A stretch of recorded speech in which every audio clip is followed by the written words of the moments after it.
Hello everyone and welcome to the Distinct Mastering YouTube channel. My name is Freddie. Today we're going to be talking about a cool little plugin called the Soundtoys Tremolator. If you don't know what this is, it's basically a vibrato or tremolo effect, and it's pretty unique. Let's get right into this one. Okay, so a few weeks ago I did a little video on the Soundtoys Pan Man, and it's a very similar plugin. They're both oscillating the volume, this plugin and the Pan Man.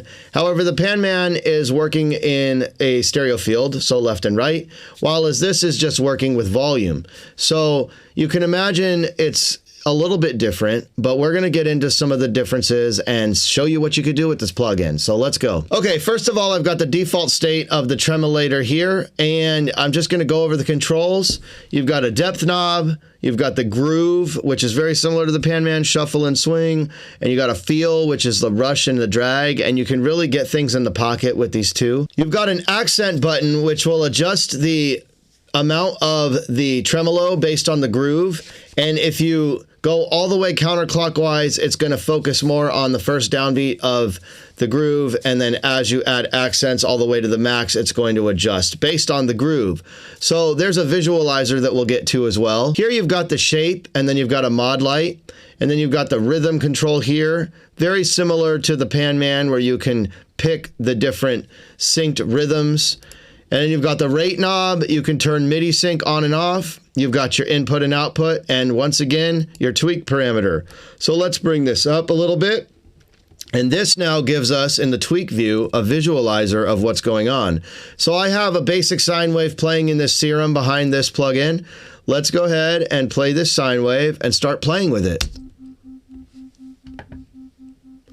So as you can see, let me bypass it. This is the purest tone, just a straight sine wave at C. And I'm going to turn this back on. So you can see the light is illuminating based on the rhythm editor. So you hear that it's giving you the vibrato effect, a very cool effect. If I take the depth down, you're going to get nothing. So this is like your dry wet. And then check this out. As I bring the groove over to shuffle, it's going to make it sound a little more shuffled, a little lagged if I go to swing. But then if I play with the feel, this is what I was mentioning about getting things in the pocket. You can adjust based on your beat. So let's just put on a metronome. And look, this was at 0. That's pretty standard. But then if you play around with this feel knob, you can really slide it into the pocket based on where your percussion or your hats are sitting. Very cool. Check out this accent. So as I was saying, if you go all the way counterclockwise, it's going to focus more on that first downbeat. It's going to take it down. And then as I bring it over to the max, it does the exact opposite. Let me let you listen to this and move the knob around.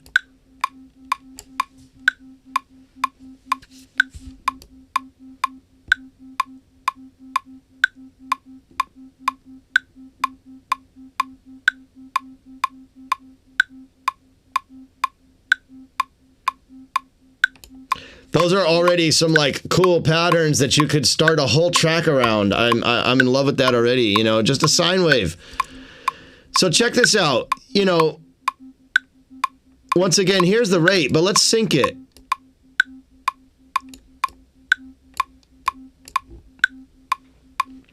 Now that it's synced, you see the rate knob doesn't work. Obviously, we need to play with the rhythm.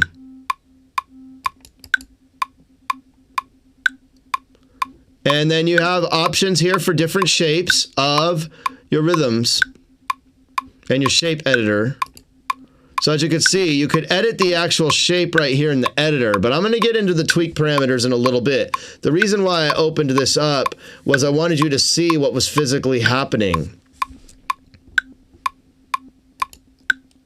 Ramp down, accent,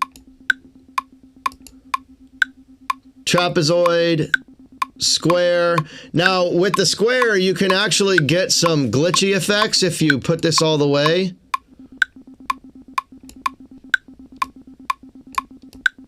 Check that out.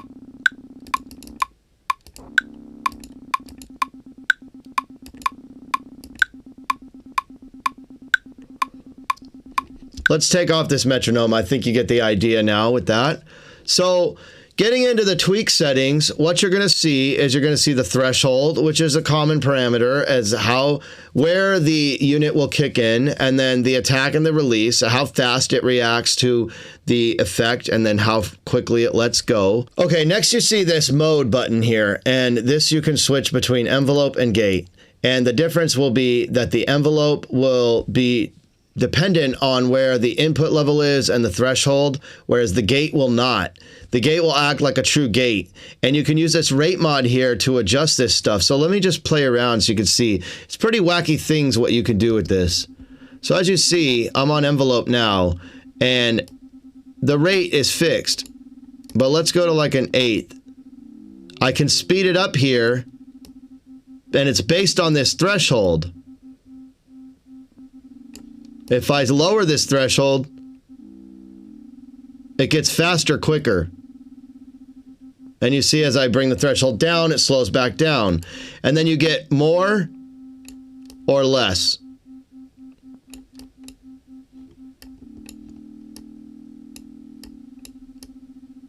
So this is modulating the actual depth. Let's bring this back down. And you see the depth is being modulated as well. So it's an interesting tool that you can use here. Let me give you an example so you can listen to that. I'm going to bring this down.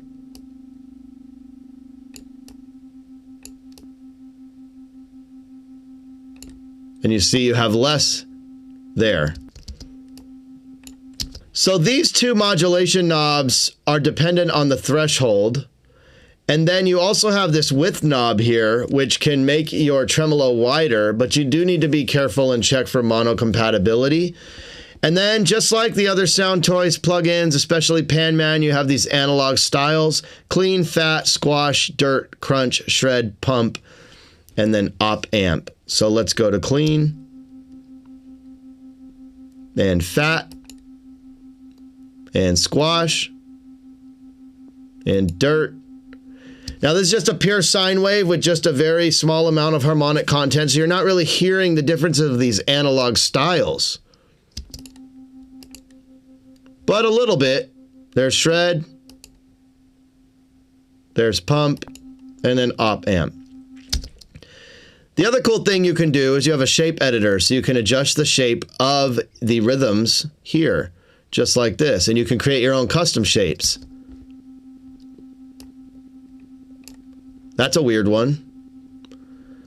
And the other thing you can do is change the smoothing. And notice I actually had reverse on. I was playing with that earlier. So this is symmetrical and then reversed. So it's just going to reverse some of the shapes. And then you have a linear mode, a sine mode, which is a little smoother, and an exponential mode.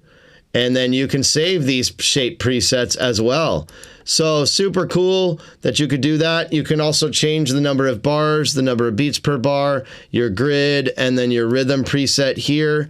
You can save these as well. It's a unique plugin. I didn't use it enough in the past, and I'm starting to use it now. And next, I would like to share with you how I've used it in a recent production. So let's get into one of my tracks. Okay, this is a track that I'm working on with Lavelle Dupree. It's kind of a piano house track. It's pretty cool.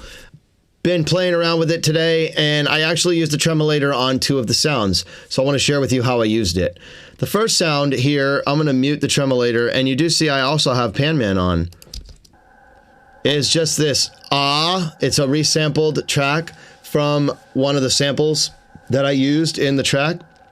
And I created this sound, and if you're curious to know how I created this, I'll leave you a link in the description on how you can create this same type of thing using reverb freezes. Now, as you see, it's pretty boring. It gives it ambience. Let me play the track a little bit so you can hear what it sounds like in context.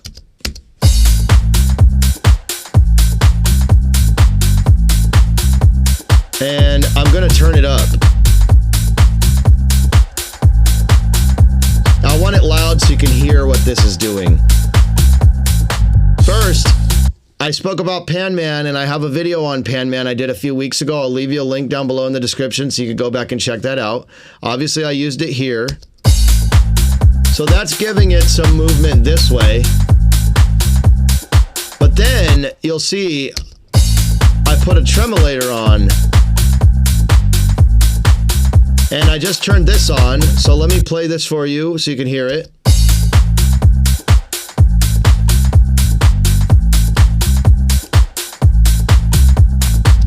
And I'll solo this. So you've got this weird movement. You hear that? It's going left and right and vibrating, and then it's in front and back. Let's turn off the Pan Man. That's the tremolator. Let's bypass the tremolator. So it gives it a lot of character. And then the Pan Man is just making this wacky thing. So if I open up the tweak parameter, you'll see that I have a bunch of tweaked things. I have a shape, I have some of the accent on, I have the groove and the feel on, which is giving it that character. So it just gives it a sense of ambience, but it also gives it a sense of movement, and it keeps you interested. Now, once again, remember I turned it up, so it's loud.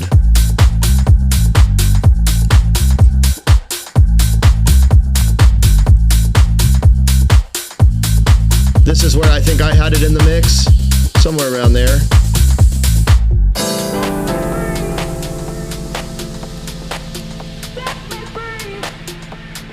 And listen, let me mute this sound. When you take it away, wow, it's just, you don't know what it is. Now it's back.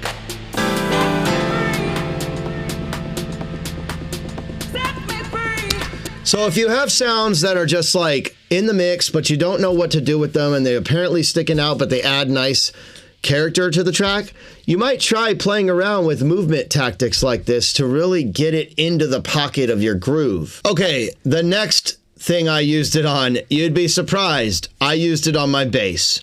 You might be saying, well, why want my bass up front in your face? Yes, I do too. Look how little I used it. But the unique thing I did is I actually used the reverse feature that I mentioned earlier and reversed what I did, so it's almost ducking the snare on the snare. So it's giving the bass this interesting character. I'm going to just play you the kicks and the bass, and the snares actually, so we can feel this kind of happening with nothing else going on. So let's go to these three, and I'm going to loop up this section right here. And then what I want to do is I want to mute the tremolator.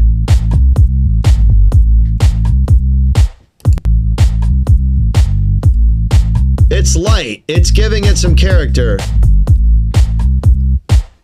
Let me turn up the depth.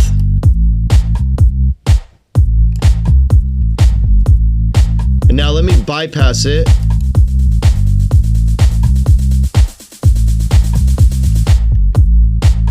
Now it's not as funky without all the percussion and stuff because I set it to all of that.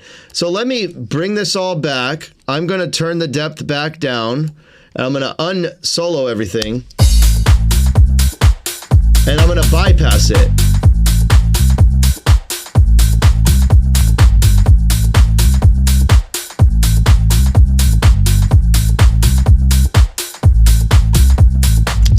Obviously, that sounds good. The bass is there, it's solid, it's cutting through the mix.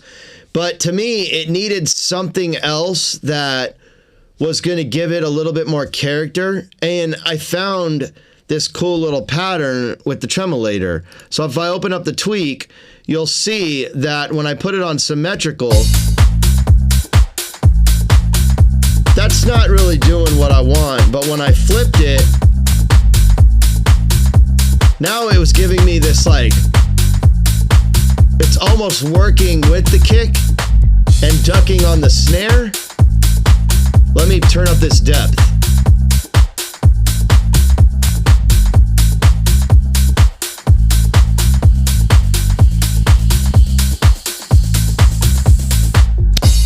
So yeah, that's kind of a cool way I used it on bass. I mean, you can try this thing on synths, guitars, vocals. The world is yours. Explore and have fun. Okay, so I want to show you some other cool things. I went back to the other session with just the simple sine wave, and I want to show you how you can get some like ring modulated effects with this thing. Watch this. If I turn the depth up, bring the threshold down, as I start to increase the rate mod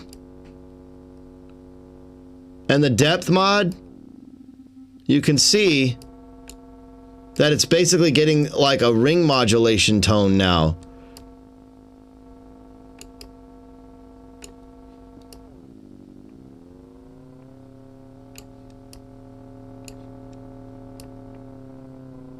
And then as I adjust the threshold,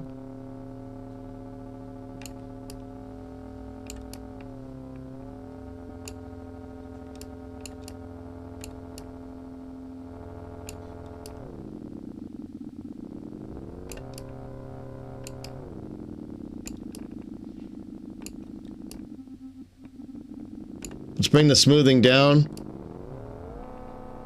And I want to change the shape. Let's do a triangle.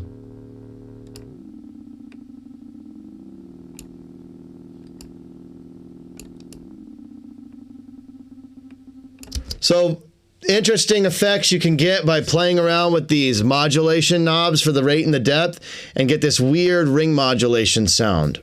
Okay, that's a cool video on the Soundtoys Tremolator. It's a cool plugin. I'm going to be using it in my productions. I suggest you do too. If you have any other cool ways that you guys use it, please drop me a comment down below. I'd love to hear your methods. And if you have any questions, feel free to shoot me a comment. Until next time, please hit that like button if you found this video useful. The subscribe button will help me out so I can keep making these videos. And that bell notification will keep you up to date when I do make new videos and post them on YouTube. I will see you on the next one. Peace.